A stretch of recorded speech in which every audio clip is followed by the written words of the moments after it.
નમસ્કાર દર્શક મિત્રો, આપ જોઈ રહ્યા છો 24 ન્યૂઝ ગુજરાત, જ્યાં સમાચાર છે સત્યના પક્ષે અને જનતાના માટેની લડત છે નિરંતર. ગુજરાતના દરેક ખૂણામાંથી લોકલથી લઈને નેશનલ સુધી દરેક ઘટના, દરેક હકીકત સૌથી પહેલા અને સૌથી સાચી રીતે ફક્ત અહીં. હું છું અર્પિતા પટેલ. ચાલો શરૂ કરીએ આજના મુખ્ય સમાચાર. દિવાળીના તહેવાર દરમિયાન ગોગા બાપા આદેશ ગ્રુપની માનવતા ભરેલી સેવા. દિવાળીનો તહેવાર એ આનંદ, પ્રકાશ અને એમનો તહેવાર છે.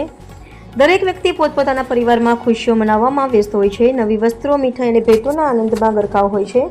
પરંતુ આ તહેવાર દરમિયાન પણ આપણા સમાજમાં એવા અનેક લોકો છે જેઓ પાસે પોતાના માથા ઉપર છત નથી, ભોજનની વ્યવસ્થા નથી અને ગરમ કપડાં પહેરવાની પણ તક મળતી નથી.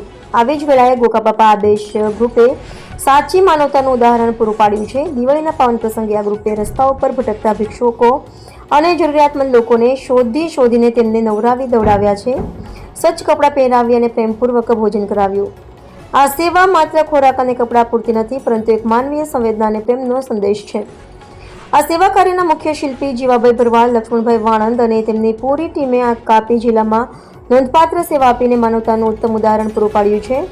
તેમના માર્ગદર્શન હેઠળ અનેક યુવાનો અને સેવાભાવી લોકોએ પણ આ સેવામાં સહભાગી થઈને દિવાળીના સાચા અર્થને જીવંત કર્યો છે.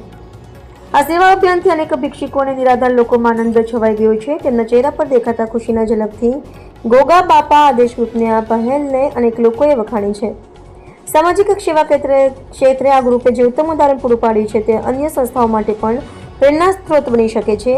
આ દિવાળીએ તમે પણ જરૂરિયાતમંદોને મદદ કરો, એ જ સાચો તહેવારનો અર્થ છે. ગોગા બાપા આદેશ ગ્રુપને 24 ન્યૂઝ ગુજરાત તરફથી હૃદયપૂર્વક અભિનંદન અને શુભેચ્છાઓ. રિપોર્ટર હાર્દિક જોશી, સોનગઢ.